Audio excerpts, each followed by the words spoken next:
Fala pessoal, boa tarde, tudo bem com vocês? Olha, eu sou o Pedro Lixter e a gente está começando mais um Papo que Eleva. Hoje eu vim trazer para vocês um tema bem interessante que é criptoativos na Bolsa Brasileira. E para falar sobre esse assunto hoje... Boa tarde, pessoal. Sou o Gabriel, da Eleva, o gerente de produtos, e hoje a gente está mais um bate-papo. E a gente veio falar hoje sobre um produto inovador na Bolsa de Valores brasileira, eu poderia dizer, sobre o ticker Hash11, lançado pela Hashdex em abril de 2021. Criptomoedas bem importantes hoje, como Bitcoin, Ethereum, Litecoin, Bitcoin Cash, Chainlink e Stellar, são um dos compostos aí do Hash11. E para falar sobre ele, a gente vai chamar ele, que é o CTO da Hashdex, e sócio também, Samir Kerbaj. Boa tarde, Samir, tudo bem? Boa tarde, Pedro. Boa tarde, Gabriel. Tudo bem? Prazer estar aqui com vocês. Obrigado pelo convite. Imagino, o prazer é todo nosso. Samir, eu já vou começar já falando com você de uma forma bem simples já, né? Que você iniciou no mercado financeiro numa época que foi considerado um divisor de águas. Foi a eletronificação da Bolsa. No cenário atual, da criação das criptomoedas e a modernização constante da Bolsa, você acredita que essa galera da Bolsa já evoluiu junto ou ainda está para trás, falta muito? Como que é a sua perspectiva hoje de evolução tecnológica na Bolsa de Valores brasileira? O que eu tenho acompanhado recentemente é que o mercado brasileiro tem avançado bastante, tem evoluído bastante, tá? Então, do ponto de vista de regulação e de infraestrutura de mercado, acho que talvez nós sejamos um dos mercados mais avançados do mundo, né? A B3 ela tem tido um papel fundamental aí desde que eu acompanho esse movimento de evolução para o mercado eletrônico, né, saindo do pregão Viva Voz, ela tem mostrado um papel de liderança ali, né, evoluindo a infraestrutura de negociação cada vez mais. Recentemente ela tem buscado abrir e trazer mais produtos para o investidor brasileiro, né, então o reflexo disso foi a mudança da regulação dos ETFs, essa vinda de novos ETFs, BDRs, ETFs e até o lançamento do próprio Hash11, que é o primeiro ETF de criptoativos do Brasil e um dos primeiros do mundo, né? Então marca a liderança do Brasil, né? E aí com o apoio e com o entendimento não só da B3, mas também da CVM, do próprio Banco Central, de que a gente precisa cada vez mais abrir as opções, né, para o investidor brasileiro de investimentos alternativos e de diversificação. Então, acho que nesse sentido, o Brasil evoluiu bastante, os atores de mercado, né, em geral, eles estão evoluindo bastante também. Sobre acesso a cripto, eu acho que as evidências que a gente tem é que a adoção tem sido muito positiva, tá? Então o Hash11 ele tem ficado desde o lançamento, ele tem ficado sempre entre o segundo e o terceiro ETF mais negociado da B3 inteira.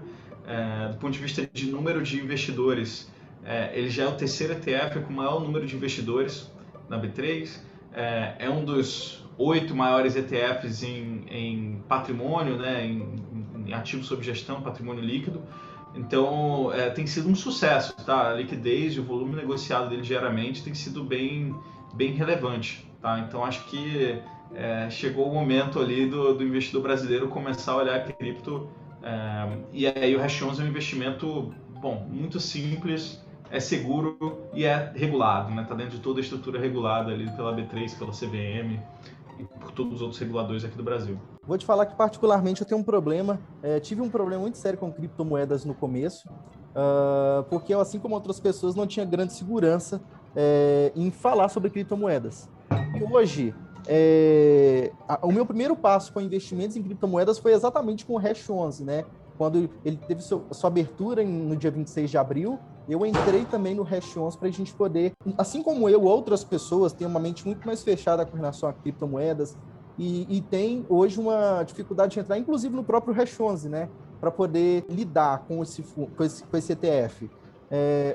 Como que foi a receptividade, principalmente da própria Bolsa, da CVM, com relação a esse fundo? Teve um conflito? Como que foi isso? Acho que foi um processo longo, tá? Assim, bem mais longo do que se fosse qualquer outro ETF, de qualquer outra classe de ativos, né? A gente está quase 2 anos, foram quase 2 anos de projeto até a gente conseguir a aprovação. Eu acho que a atitude deles foi muito positiva, né? De pró-desenvolvimento do mercado, obviamente com muitas preocupações. E para a gente conseguir a aprovação desse ETF, a gente precisou mitigar cada uma dessas preocupações, tanto da CVM quanto da B3, tá? Então foi um processo longo, ele envolveu assim, diversos passos, como por exemplo, a gente trazer a Nasdaq como administrador do índice, né? Assim, que faz toda a administração do índice, que é como se fosse um Ibovespa dos criptoativos, né? Então essa metodologia, essa administração da Nasdaq que determina quais criptoativos o Hash 11 vai investir, né? Então foi um processo bem longo, né? Assim, extenso, mas que assim bem cauteloso do ponto de vista deles, né? Tiveram todas as diligências necessárias e eu acho que a Hashdex conseguiu atender a todas essas preocupações, todas essas diligências e por isso que a gente conseguiu aprovar esse produto, tá? Então acho que foi um processo de evolução no mercado, amadurecimento do mercado e de crescimento do entendimento por parte dos reguladores. Perfeito, Samir. A gente assina a Finclass, já viu a sua também. A gente gostou muito, por sinal, muito bem explicado. Legal. Você diz na sua Finclass que a proposta da Hashdex era trazer um investimento em cripto de uma forma mais segura, né, para o público, mais conservador da bolsa. E você acredita com essa toda volatilidade que as criptos possuem, esse pessoal pode mudar o conceito com a entrada do Hash 11? Legal. Olha só, investimento em cripto envolve vários riscos, né? E talvez o menor deles, ou pelo menos o mais previsível, é o risco de mercado, né? A oscilação dos preços, né? Então todo mundo sabe que esse é um mercado que tem uma volatilidade muito alta, pode subir ou pode cair muito, né? Então, para um ativo que sobe 500% no ano, você tem que estar disposto a ver uma perda ali, mesmo que transitória, de 50%, 60%. O Bitcoin ele já caiu mais de 70%, pelo menos 4 vezes nessa história recente dele, aí, de um pouco mais de 10 anos. E a gente não tem nenhuma evidência de que isso não vai acontecer de novo, né? Que não vai ter uma queda desse tamanho. Recentemente a gente teve uma queda nesse nível, né? Então eu acho que esse processo, essa volatilidade é natural de uma classe de ativo nova que está se consolidando, tá? Então leva tempo, a gente não espera que essa volatilidade vai reduzir do dia para a noite, a tendência tem sido de redução, mas ela não vai, não é do dia para a noite que ela vai ficar compatível com ações ou até com a volatilidade menor ali comparado a outros investimentos tradicionais, tá? Ela leva tempo. Agora, essa talvez seja o risco mais conhecido das pessoas. A maioria dos riscos que você corre quando você investe em criptoativos são riscos de custódia, riscos de segurança, de você perder o principal, né, de você perder o seu investimento inteiro porque não fez esse investimento com a diligência necessária. Tá? Desde você fazer o seu próprio armazenamento do criptoativo, que eu gosto de fazer a analogia como se você comprasse uma barra de ouro e armazenasse dentro de casa. Né? Então você tem vários riscos, né? Várias coisas podem acontecer e você pode acabar perdendo aquele seu investimento, até risco de você ser fraudado, de você entrar num golpe, numa pirâmide, né? Ou de você investir através de uma plataforma que ela venha quebrar ou falir. Né? Então tem vários exemplos desse na história. Então o objetivo, né, quando a gente fala que a gente quer trazer o investimento de forma segura, é justamente mitigando todos esses outros riscos, tá? Que são gigantescos. A gente mitiga todos esses riscos através de uma estrutura muito sólida, tá? Assim, com a governança muito alta, 100% regulada, então dentro do framework regulatório bem robusto. E aí a gente faz com que o investidor esteja exposto, a gente tenta mitigar todos os riscos para dar exposição ao risco de mercado, ao preço.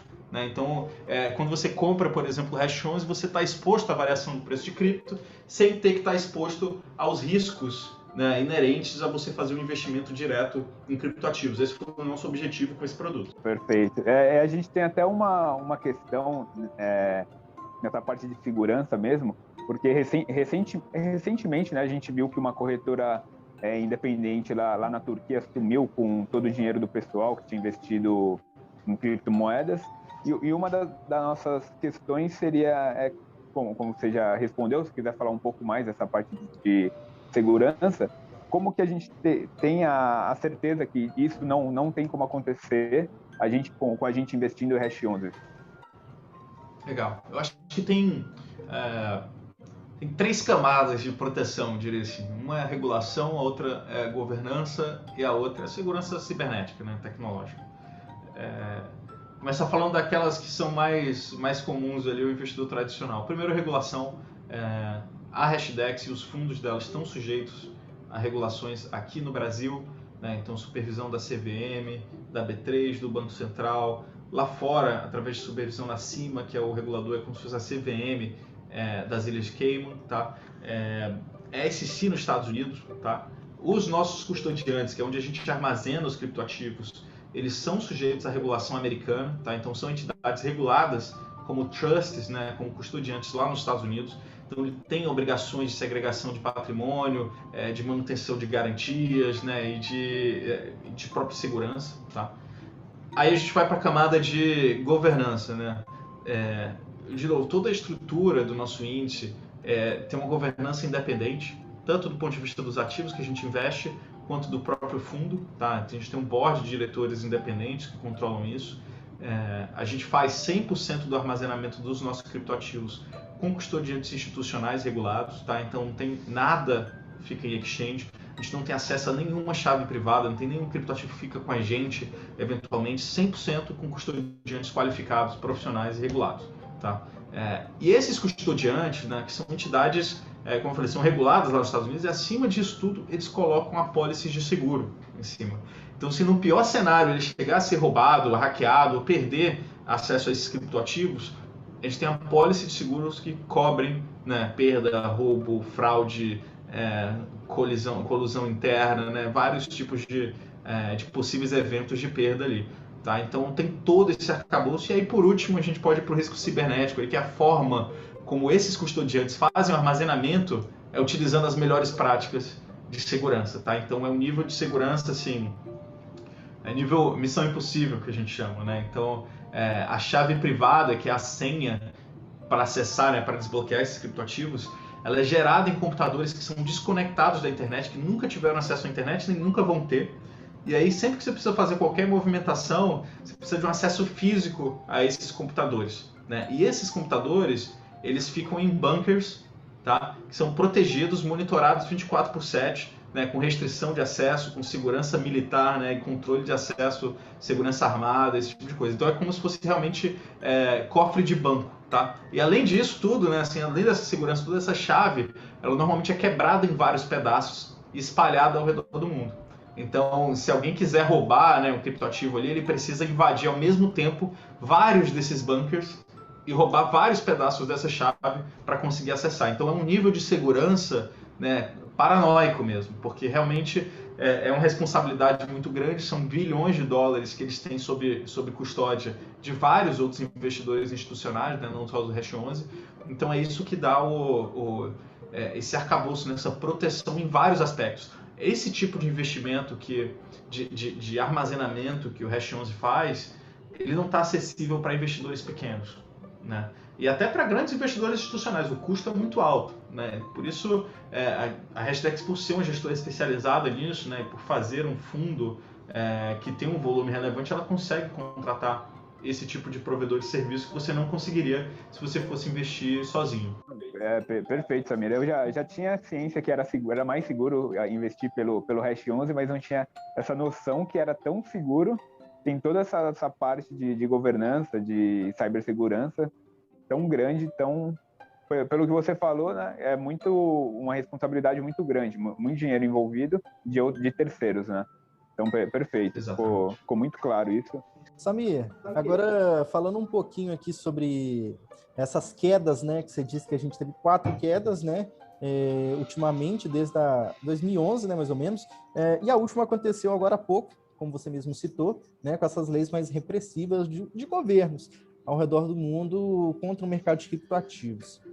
Eu queria ver como que você enxerga esse cenário, já que a gente tem a expectativa aí da aplicação de mais criptomoedas no futuro, né? Já que são 21 milhões, a gente tem 18 milhões de criptomoedas aí no mercado. Como que você acha que isso pode afetar de uma forma direta essas regulamentações e o desempenho desses novos lotes de criptomoedas que estão por vir aí? Principalmente do Bitcoin, no caso. Eu acho que a regulação é um processo gradual, tá? E eu vejo como positiva para o mercado como um todo, tá? Obviamente, no curto prazo, ela pode ser ruim para alguns agentes, né? Então, as 2 regulações específicas que saíram, e eu acho importante destacar assim, que não necessariamente a queda foi gerada por essas notícias de regulação e mais por um clima realmente de ajuste, né? O preço estava muito esticado, subiu bastante, tinha muita alavancagem, né? Tinha muita gente alavancada, comprada no mercado. Então veio uma sucessão de notícias negativas, né, que fizeram com que essa alavancagem fosse reduzida, né? Assim, o pessoal começou, o preço corrigiu, começou a ter chamada de margem, todo mundo teve que vender para liquidar as posições, e aí isso vai alimentando essa volatilidade, essa queda, tá? Então foi um movimento, se é que dá para dizer isso, né? Assim, mas dentro do mercado de criptoativos, um movimento de correção, até dentro da normalidade ali do tanto que tinha esticado o preço, né? O pessoal falou, caiu bastante, chegou a 35 mil, 32 mil. No começo do ano estava 10 mil dólares, né? Assim, então, ainda assim, mesmo com essa correção gigante, assim, o investimento tem valido a pena, né? Obviamente, se você investiu a 50 mil dólares, a 65 mil dólares, com a expectativa de ganho no curto prazo, você está sendo penalizado agora. Mas se você seguiu as recomendações que a gente fala, assim, investimento pequeno do seu portfólio com horizonte de longo prazo, mesmo quem comprou a 50 mil ainda está bem posicionado, né? Assim, eu acho que a receita que a gente dá aqui é olhar sempre para o longo prazo, tá? A gente já está nesse mercado há bastante tempo, a gente já viu quedas nesse tipo, a gente já viu recuperações também assim, impressionantes, faz parte do movimento, tá?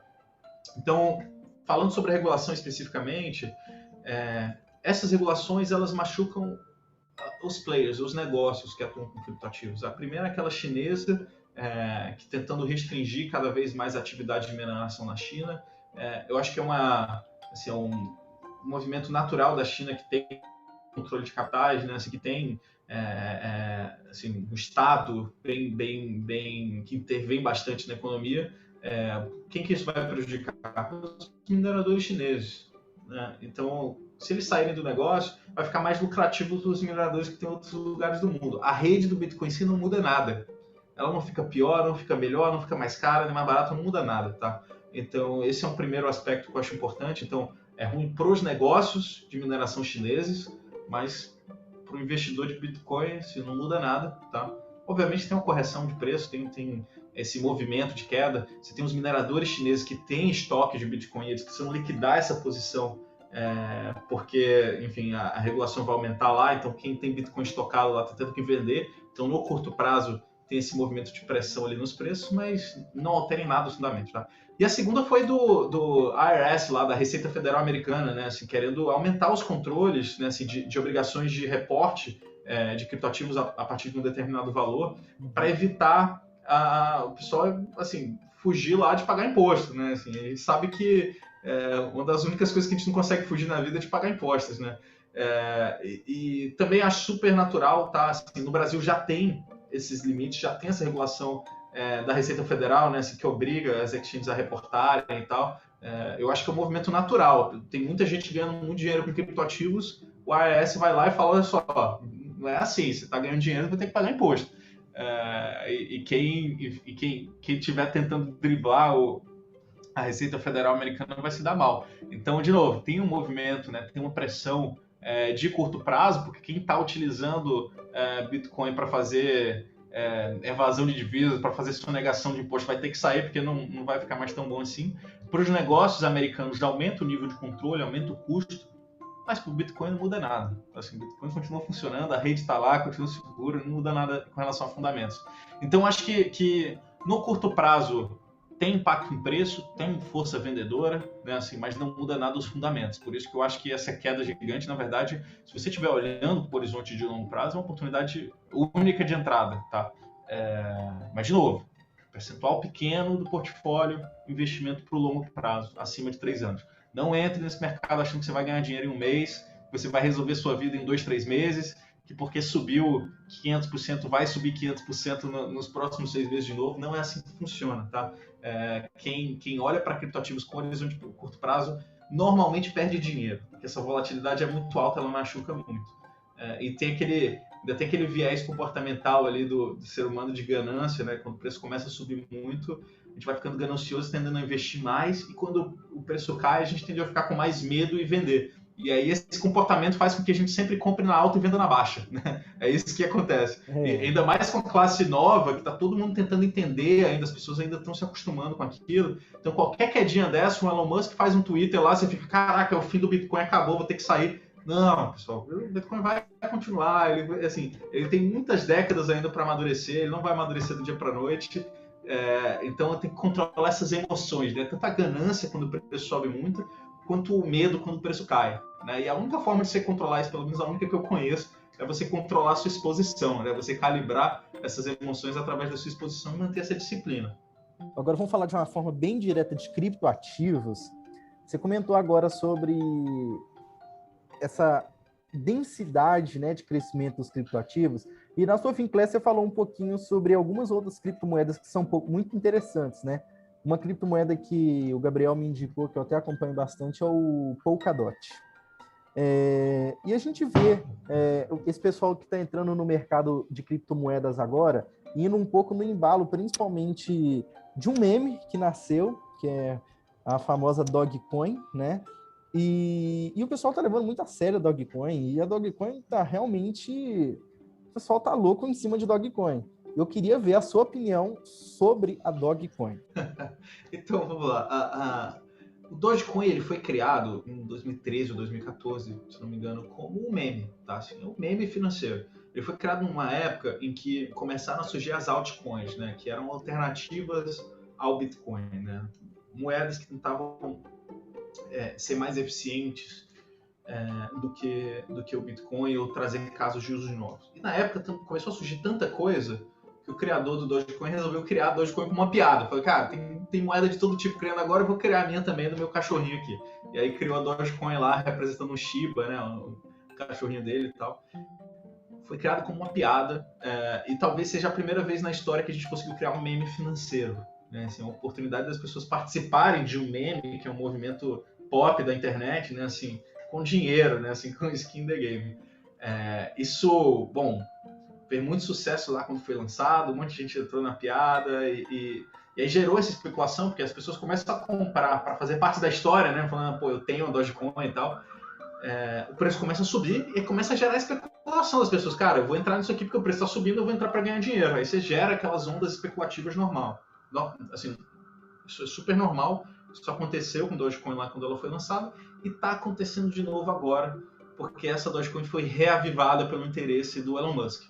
Né? O Elon Musk ele nunca foi um grande entusiasta, entendedor ali de cripto. Recentemente, ele começou a olhar mais seriamente para o Bitcoin e para os criptoativos. Né? Assim, ele fez a Tesla, fez um investimento em Bitcoin e desde que ele começou a estudar cripto, ele começou a falar muito sobre o Dogecoin como uma piada, né? Assim, como, caraca, esse conceito de que moeda nada mais depende do que a gente acreditar, né? Assim, ele pode ser qualquer coisa, inclusive uma moeda de um cachorro. E aí ele começou a tweetar muito sobre o Dogecoin e gerou de novo, voltou esse movimento especulativo e é o que a gente está vendo agora, um movimento especulativo gigante em cima do Dogecoin. Então acho que o primeiro ponto, assim, não considero que o Dogecoin tem uma tese de investimento, tá? Então não recomendo as pessoas entrarem no Dogecoin como um investimento.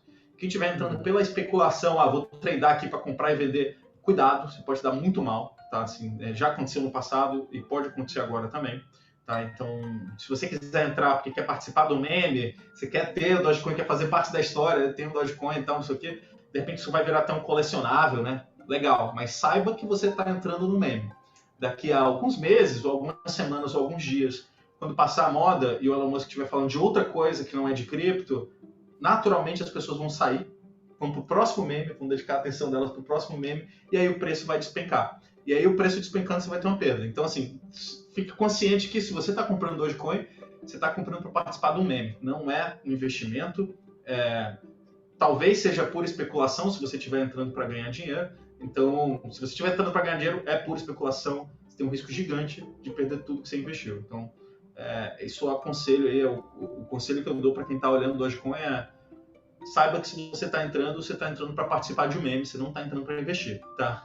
Agora, dito isso, o Elon Musk tem falado tanto de Dogecoin, segundo ele, a gente não consegue saber o quanto é verdade, o quanto é sério, o quanto é brincadeira. Ele tem investido, né, assim, tem apoiado desenvolvedores para evoluir a rede e tal. Ela pode acabar sendo aquela brincadeira que tem um fundo de verdade. né? Porque se ele, de fato, começar a falar... Ele falou uma vez que a cidade que ele está construindo lá no interior do Texas para ser a base de lançamento da SpaceX, que a economia lá ia girar em torno de Dogecoin, né? Que ele ia fazer o comércio lá aceitar Dogecoin, ia pagar as pessoas em Dogecoin, que ia mandar uma missão para a Lua financiada por Dogecoin. Se ele começar de fato a fazer essas coisas, talvez essa brincadeira tenha um fundo de verdade e aí o Dogecoin deixe de ser uma brincadeira. Mas isso é uma especulação muito, assim, está muito longe disso acontecer, né? Assim, de ter qualquer perspectiva disso ser sério. E mesmo que isso seja sério, assim, a chance disso funcionar é muito baixa. Então, assim, mesmo com tudo que o Elon Musk fala, mesmo que tudo que ele fala seja verdade, assim, eu acho que a gente ainda tem que encarar o Dogecoin como meme, tá? E não como investimento. Então, já que a gente tem Dogecoin como meme, quais são as moedas mais promissoras, na sua humilde opinião aí, que a gente tem que ficar mais atento nelas, que são moedas que têm bastante potencial no futuro? Isso é muito difícil a gente avaliar, porque a tecnologia ainda está muito no começo, tá? Então eu costumo dizer que é como se fosse a internet ali em 95, tá? Então tem vários casos de uso que a gente acha que ao longo do tempo vão dominar o mercado, assim, que as pessoas vão estar usando no seu dia a dia, né? File storage, finanças descentralizadas, né? Assim, plataformas de smart contracts, tokenização das coisas, né? Nossos imóveis, nossos carros, assim, nossos ativos serem registrados em blockchain, não um cartório lá com um monte de papel e com, tem que ter um notário lá, um cara com fé pública para ficar assinando coisa. Tudo isso vai virar digital. Então, o blockchain e criptoativos vai transformar a sua sociedade de forma, assim, talvez tão grande, tão grande, talvez maior até que a transformação que a internet trouxe, tá? Então, só que é muito cedo ainda para dizer quem são os vencedores, quem vão ser os vencedores. O Bitcoin é o criptoativo que todo mundo fala hoje, mas eu costumo dizer que é como se fosse o e-mail em 94. Quando a gente falava de internet ali em 94, as pessoas só falavam do e-mail, que era a única coisa que existia ali, a única aplicação que estava no dia a dia das pessoas. E as pessoas achavam que a internet era e-mail. E hoje, quando a gente olha 30 anos depois, o e-mail é uma grande aplicação da internet. Ela, sem dúvida, mudou bastante a sociedade, né? A gente não está mais mandando telegrama, nem carta, né? Assim, ficou tudo muito mais eficiente. Mas ela não foi nem de longe a aplicação da internet que mais transformou a sociedade, que mais gerou valor, né? Então, eu vejo a mesma coisa para os criptoativos. Hoje o Bitcoin é o criptoativo que todo mundo fala. Eu vejo ele um potencial gigantesco, mas tem muita coisa muito maior do que o Bitcoin para a sociedade, assim, que vai transformar a sociedade de forma muito mais profunda, tá? E aí eu acho que a melhor forma, pelo menos que a gente aqui na Hashdex acredita, para você ter acesso a esse mercado, é você simplesmente comprar o mercado inteiro.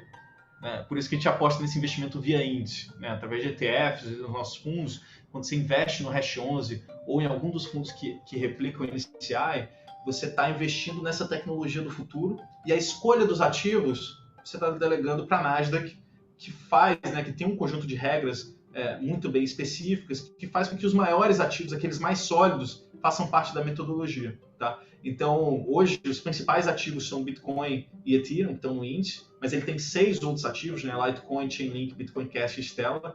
Agora, com o rebalanceamento que vai acontecer amanhã, tem mais 2 criptoativos super promissores entrando, que é a Uniswap, que é um protocolo de exchange descentralizada, e a Stellar, o Filecoin, que é um protocolo de armazenamento descentralizado. E essa é a beleza do índice. Ao longo do tempo, à medida que novos projetos vão surgindo, vão ganhando representatividade, ganhando suporte por investidores institucionais, eles vão entrando automaticamente no índice. E, por outro lado, aqueles ativos que vão perdendo relevância, né, que não vão sendo adotados, eles podem ir reduzindo o peso até eles saírem do índice automaticamente. Então, eu diria assim, a melhor forma é você olhar para esse mercado como um todo e fazer uma abordagem via índice, tá? E simplesmente ter esse investimento de longo prazo e não ter que ficar toda hora, não, qual é o ativo da vez, qual é o ativo da moda, esse cara está crescendo, esse aqui vai lá. Então, assim, essa é a forma que a gente acredita, tá? Obviamente tem vários criptoativos individuais que têm um potencial muito grande, mas ainda é muito cedo para dizer quais vão ser os vencedores.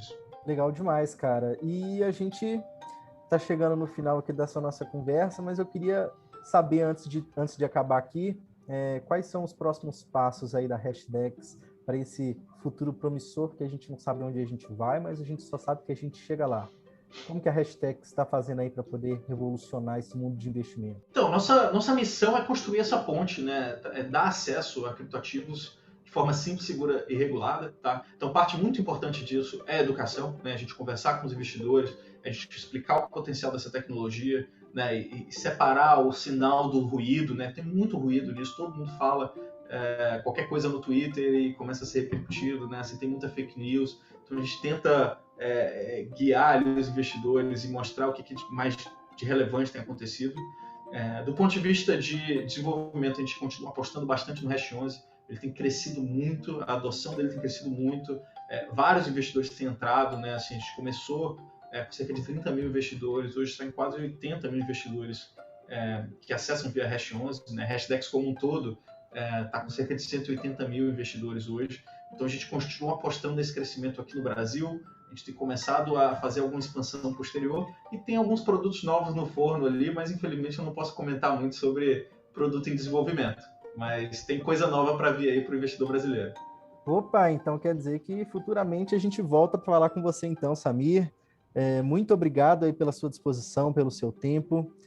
Hoje eu falei com ele, que é CTO da Hashdex, Samir Kerbaj. Obrigado, Pedro. Obrigado, Gabriel. Um prazer conversar com vocês. Estamos à disposição. Vocês podem convidar a gente que tiver. O Samir, muito obrigado. Foi esclarecedor de dúvidas. Assim, muito bom explicado. Muito obrigado. Essa foi o nosso Papo que Eleva de hoje, com a presença mais que especial do CTO da Hashdex, Samir Kerbaj. Se você quer saber um pouco mais sobre o Hash 11, né, e sobre os outros produtos da Hashdex, eles estão também aqui dentro da Eleva Invest. Então, entre em contato conosco, vai ser um prazer falar com você sobre esse fundo e muitos outros muito interessantes. Então é isso, pessoal. Um abraço e tchau, tchau.